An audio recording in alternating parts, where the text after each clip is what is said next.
Just when you think California's woke politics can't get more absurd, they somehow find a way.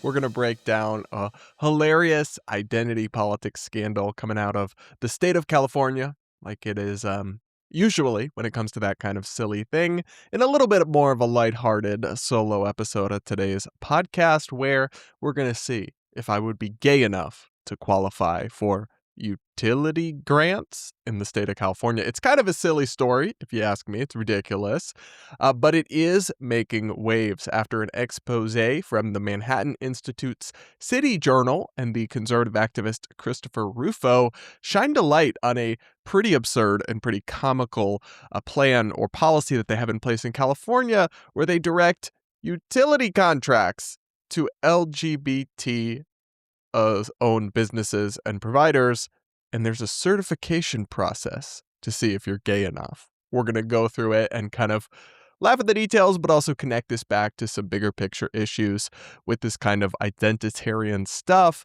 First, though, let's just watch the Fox News report breaking down this story. Let's watch. California wants more diversity in its utility contracts, but in order to secure the work, you have to prove it. And this was first reported by the City Journal. Businesses seeking LGBT certification are asked to verify their status to prove they are gay. Okay, so like, women-owned businesses or minority-owned businesses, they want to give more business and contracts to LGBT businesses. But how do you prove that? Well, a checklist could include any of the following: a letter from an LGBT organization attesting to their sexual preferences. This is my favorite one. Proof that a newspaper identified you as LGBT. What, some newspaper somewhere does a weekly count? Said somebody's gay? That's good enough? Or you can get 3 letters from personal contacts to attest that you are gay enough for a contract in California. Joining me now for a reality check is host of Kennedy Saves the World podcast, Kennedy. Kennedy, this story, it's so absurd it can't be real. So the government is going to check to make sure you're gay enough to get this contract. Yeah, and the flimsiest sources would be your personal friend saying, yeah, my business owning buddy is super gay. And those personal letters have to be on company letterhead. And these are big contracts. So they're talking about the California Public Utilities Commission, which doles out around $700 million in contracts to LGBT alone. Wow. This is one of those stories that you just can't make the up. So they're pressuring the utility companies to award contracts to LGBT owned businesses as part of, like the diversity DEI stuff that all seems pretty illegal and kind of insane. I mean, I do believe in non-discrimination, right? So a gay person who owns a potential utility contractor shouldn't be discriminated against. A woman, a black person who owns one of these businesses should have the same opportunity to compete for a potential contract. But the idea that you would be pressuring these utility companies to try to hit a certain goal based on certain identity boxes, or you could just give the contracts to the most affordable and most efficient person or business. That's a crazy take, I guess. That makes me anti-LGBT, whatever. No, it really doesn't. And it just shows you how far off track a lot of this identity stuff becomes.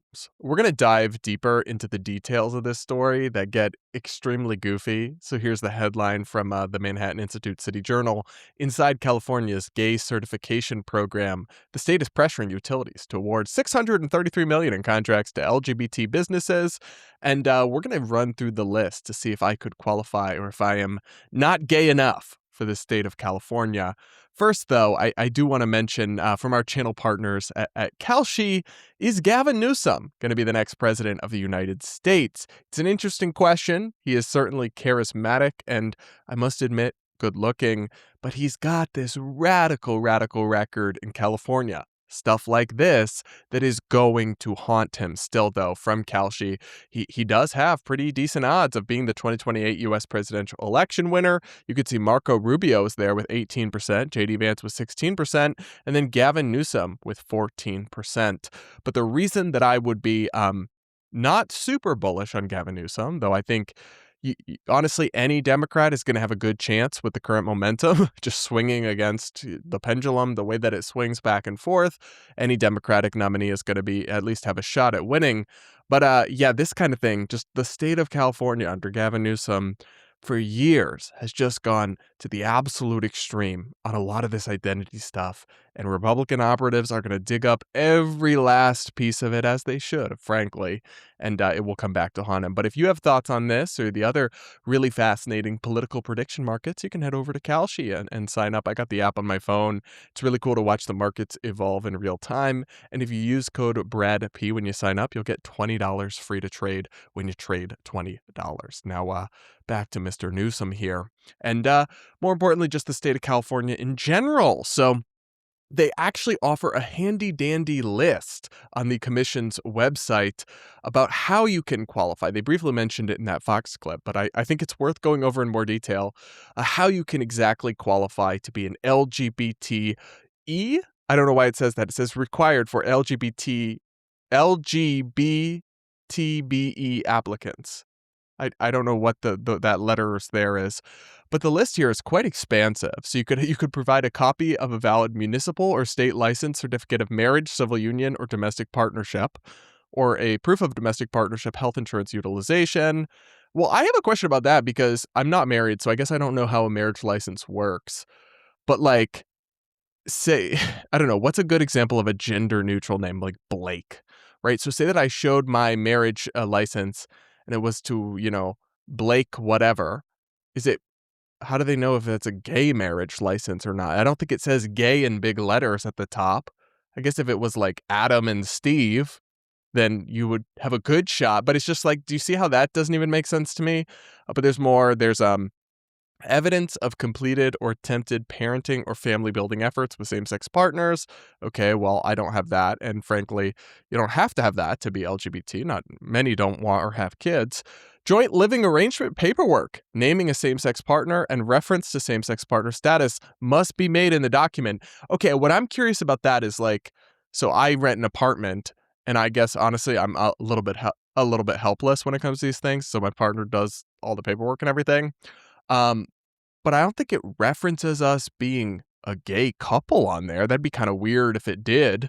So this is, of course, you can also get a letter from the Affiliate Chamber of Commerce, the ANGLCC, attesting to the LGBT status of each business owner. Okay, I guess. And this is my favorite one that they mentioned briefly in the Fox clip. 3 letters of reference from personal contacts on their company letterhead or stationery who have known the owner for 1 year and can vouch or attest to their LGBT status. Just, you see how goofy this is? Like, what am I supposed to do? Get my colleagues to say, yeah, I've seen him singing show tunes. Like, or, oh yeah, I hear the grinder notification sound coming from his cubicle all the time. It's all just silly. And I mean, there's other things you could do as well. But for me, I'm just like, why are we doing any of this? I don't think LGBT or any identity group should be getting special preferencing for government contracts or quota goals or any of this. I really think this only ostracizes people and fosters resentment and division. But it's just one small example, right? Utility policy, though it's a particularly egregious one because it's like, especially as if utilities aren't costly and expensive enough to be just gumming up this system with inefficiencies to try to promote some like social engineering or something. Actually, maybe not. Maybe we could just get it to the most efficient and cheapest and effective providers. Crazy take, I know. So the city, and I want to read you this as well. The City Journal article features an interview with somebody who went through this journey and was certified as an LGBT provider. So Mary Ann Horton has experienced this journey firsthand. Horton, an early internet pioneer credited with developing the email attachment, is a white male who quote-unquote transitioned and is now married to a woman. Horton's company, Red Ace, is registered in California as a woman and LGBT-owned business. The application process, Horton told City Journal, required a mess of documentation to prove that Red Ace was lesbian-owned. Horton sent Supplier Clearinghouse a domestic partner affidavit. Wait a second. Lesbian-owned? Debatable, I guess, but okay. To establish the business was woman-owned. Okay. Again, debatable, but all right. I guess under California laws, it is. Horton submitted a birth certificate, which had been reissued in Washington state post-transition. To prove transgender status, Horton filed a therapist carry letter, a document from a medical professional certifying transgender identity. These designations came with perks. After Red Ace secured these labels, Horton said, San Diego Gas and Electric brought the company on as a part-time cybersecurity contractor. During the hiring process, Horton told us, a company official said that being on the diversity list made the contract much easier to secure. Quote, if I was a straight white male, I might be concerned that I don't have the same opportunity. It worked out great for me. If is doing a lot of work in that sentence, because you kind of are, but okay. I mean, listen, I have no problem with this person getting that contract if they're actually the best person for that work, but it shouldn't be because they claim to be a lesbian or they transitioned or they're married to a woman or all of that is irrelevant to utility provision. And that's where I come back to on all of this. I think this kind of thing strikes most Americans as absurd, and it's all just deeply leftover remnants of peak woke. And people love to describe that time as if, especially more liberals or progressives, oh yeah, people on social media got ahead of their skis on some stuff. But no, it was actually like a deeply divisive and openly discriminatory regime that was enshrined into law and policy. And it's still in place in many places, at many levels of government, of education, of business, and beyond. And it's got to be rooted out tree and branch. I really do think. And part of that will have to be a legal process because this stuff just is not, I don't understand how it could possibly be legal, especially in California, where they have laws against this kind of thing. So more from City Journal here. In California, preferential public contracting is technically illegal. In 1996, voters approved Prop 209, which banned the state from granting preferential treatment based on race, sex, or ethnicity in public employment, education, and contracting. More than 2 decades later, in 2020, they rejected an effort to repeal the ban.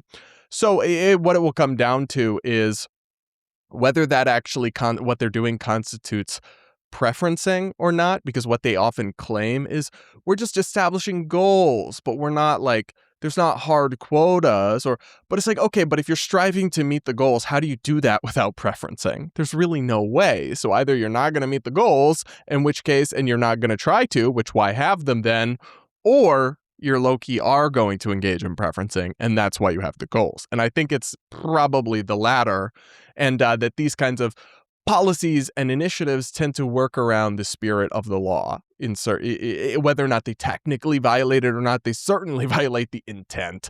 The intent of California voters there was to send a message and then reiterate that message later to say, we don't want this. And the state's like, but you're kind of going to get it anyway. Because of course they will. Now, of course, the Trump administration is always looking to pick a fight with blue states. And at least on this one, I think they're not wrong to do so. Here is Assistant Attorney General for Civil Rights at the U.S. Department of Justice, Harmeet Dillon, speaking on The Blaze with Glenn Beck about the potential illegality of these schemes and their plans to investigate them. Illegal. The question is who can sue and what's the statutory basis. So this is something I'm looking at, but I want to put it in context. It's actually a much bigger problem than what you just described. Everyone's kind of lampooning. You have to get 3 friends to sign up and agree that you're gay, and then you get certified as gay. But actually, this is part of a broader DEI initiative where they have minority set-asides based on race, based on gender, based on other factors. And this was the vogue in California. If you wanted to be a law firm, for example, getting work with a Public Utilities Commission or PG&E or one of these other Southern Cal Edison, you had a big leg up if you could prove that you have partners in your firm who are Black and they're going to be doing the work. They were giving away bond underwriting to the tune of billions of dollars based on minority identity of bankers and law firms. Same for gender. And I mean, how does that help the taxpayer get the It best doesn't. services? How does that help the ratepayer? It also Everybody doesn't. who consumes utilities in the state of California get the best rates? It doesn't. Obviously, when you have set-asides and special contracts like that, you have inflation because people are, know that their status is a commodity that they can actually sell because it's being forced on the state and on the ratepayers. So I think this is illegal. So we're definitely looking into what can be done about it by the Department of Justice. Yeah, look, I support them doing something to put a stop to this kind of thing, though who knows if they'll ultimately be able to. The legal system can be tricky with this kind of thing, but it's just it's a funny story. At the end of the day, it's not the most important thing in the world. It's not, earth-shattering news or revelations, and I do think there's a tendency right now for some of these Republican politicians to hop on these stories because they're very comfortable and safe to talk about and maybe not talk about some of the issues that are not going so well for their side. But I'll be getting into some of those issues in future episodes potentially. But I do think this is the kind of thing that Democrats just got to turn against, and it's just going to haunt them because when you lift up the lid on every blue state in America, especially the deep blue states like California, there's going to be so many layers of this kind of thing that just strikes most normal people, gay, straight, black, white, Republican, Democrat, as goofy and unserious and disqualifying in some ways. It's like if you were actually out here trying to ascertain the sexual orientation of your utilities contractors for your hierarchical identity obsession, it just makes people lose faith and lose trust in you in a way that I think is going to haunt some of these Democrats and progressive activists for a very, very long time. But yeah, this story is it's just goofy. It's a fun one. And I'm having a little bit of a stressful week. So I thought it would be fun to just talk about how I might struggle. Like I genuinely would struggle to get any of these certifications as being sufficiently gay enough. I guess the one I could get is I could definitely get a newspaper describing me because there's lots of articles about me that reference me being gay. So I could probably qualify on that one.